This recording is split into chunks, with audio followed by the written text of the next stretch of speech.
ನಿನ್ನೆ ದಿನ ಏನು ವಿಜಯಪುರ ಸಿಟಿಯಲ್ಲಿ ಸುಶೀಲ್ ಕಾಳೆ ಅನ್ನುವಂಥ ವ್ಯಕ್ತಿದು ಮರ್ಡರ್ ಆಗಿರುತ್ತೆ. ಆ ಹಿನ್ನೆಲೆಯಲ್ಲಿ ಗಾಂಧಿ ಚೌಕ್ ಪೊಲೀಸ್ ಠಾಣೆಯಲ್ಲಿ ಈಗಾಗಲೇ ಪ್ರಕರಣ ದಾಖಲಾಗಿತ್ತು. ಇನ್ಸ್ಪೆಕ್ಟರ್ಗೆ ಬಂದಂಥ ಮಾಹಿತಿ ಆಧಾರದ ಮೇಲೆ ಆರೋಪಿಗಳು ಅವ್ರನ್ನ ಪತ್ತೆ ಮಾಡೋಕ್ಕೆ ಹೋಗಿರ್ತಾರೆ. ಆವಾಗ ಪೊಲೀಸರನ್ನ ನೋಡಿಬಿಟ್ಟು ತಪ್ಪಿಸ್ಕೊಂಡು ಹೋಗುವಂಥ ಒಂದು ಪ್ರಯತ್ನವನ್ನು ಮಾಡಿದ್ದಾರೆ. ಸೊ ಇಟ್ಟಂಗಿಯಾಳ್ ರೋಡ್ ಕಡೆ ಹೋಗ್ತಿರ್ಬೇಕಾದ್ರೆ ಪೊಲೀಸರನ್ನ ತಪ್ಪಿಸ್ಕೊಂಡು ಈ ಡಿವಿಯೇಷನ್ ತೊಗೊಂಡು ಬಂದಿದ್ದಾರೆ. ಸೊ ಇಲ್ಲಿ ಬೈಕಲ್ಲಿ ಬಿದ್ದಿದಾಗ ತಪ್ಪಿಸ್ಕೊಂಡು ಹೋಗೋ ಪ್ರಯತ್ನ ಮಾಡಿದ್ದಾರೆ. ಪೊಲೀಸರ ಮೇಲೂ ಕೂಡ ಫೈರಿಂಗ್ ಮಾಡೋದಕ್ಕೆ ಪ್ರಯತ್ನ ಮಾಡಿದ್ದಾರೆ. ಸೊ ಆವಾಗ ಇನ್ಸ್ಪೆಕ್ಟ್ರು ಇನ್ ರಿಟಾಲಿಯೇಷನ್ನು ಗಾಳಿಯಲ್ಲಿ 3 ಗುಂಡು ಹರಿಸಿದ್ದಾರೆ. ಅದರಲ್ಲಿ ಇವರಿಬ್ಬರ ಕಾಲಿಗೆ ಗುಂಡು ಬಿದ್ದಿದೆ.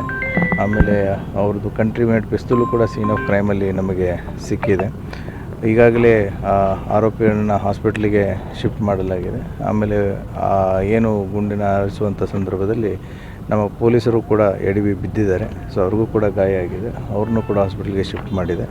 ಈ ಬೈಕ್ ನೋಡಿದರೆ ಇದು ನಂಬರ್ ಪ್ಲೇಟ್ ಇಲ್ಲ, ಯಾವುದೋ ಒಂದು ಕಳ್ಳತನದಲ್ಲೇ ಇದನ್ನು ಬೈಕ್ ತಂದಿರುವಂಥ ಸಾಧ್ಯತೆಯೂ ಕೂಡ ಕಂಡು ಬರ್ತಾ ಇದೆ. So investigation is on. Thank you. ಸ್ಥಳದಲ್ಲಿ ಏನೇನು ಸಿಕ್ತು ಸರ್? ಎಷ್ಟು ಕೇಸ್ಗಳು ಸಿಕ್ಕಿದೆ ಸ್ಥಳದಲ್ಲಿ? ಈಗ ಅದನ್ನು ನೋಡಬೇಕು. ಈಗ ಸೋಕೋ ಟೀಮು ನಮ್ಮವರು ಪರಿಶೀಲನೆ ಮಾಡ್ತಾ ಇದ್ದಾರೆ. ಆಮೇಲೆ ಎಂಟೈರ್ ಏರಿಯಾನೂ ಕೂಡ ಅವರು ಪೂರ್ತಿ ಸರ್ಚ್ ಮಾಡ್ತಾರೆ. ಸೊ ಅದು ಗೊತ್ತಾಗುತ್ತೆ. ಸರ್ ಬಿದ್ದಿರೋದು ಕಂಟ್ರಿ ಮೇಡ್ ಪಿಸ್ತೂಲ್, ಅದು ಬಿದ್ದಿರೋದು ಕಂಟ್ರಿ ಮೇಡ್ ಪಿಸ್ತೂಲ್. ಕೇಸ್ಗಳು ಎಷ್ಟು? ಯಾವ ಕೇಸು? ಅದನ್ನು ನೋಡ್ತೇವೆ. ಯಾಕಂತಂದರೆ ಈಗ ನಮ್ಮದು ಆ್ಯಂಟಿ ಸಬೋಟೇಜ್ ಇದು ಏನು AC ಟೀಮ್ ಬರಬೇಕು, ಸೋಕೋ ಟೀಮು ಬಂದಿದೆ. ಬಂದು ಅದನ್ನು ಎಷ್ಟು ಬಿದ್ದಿದ್ದಾವೆ ಏನು ಅನ್ನೋದನ್ನು ಪರಿಶೀಲನೆ ಮಾಡ್ತಾ ಇದ್ದಾರೆ. Thank you.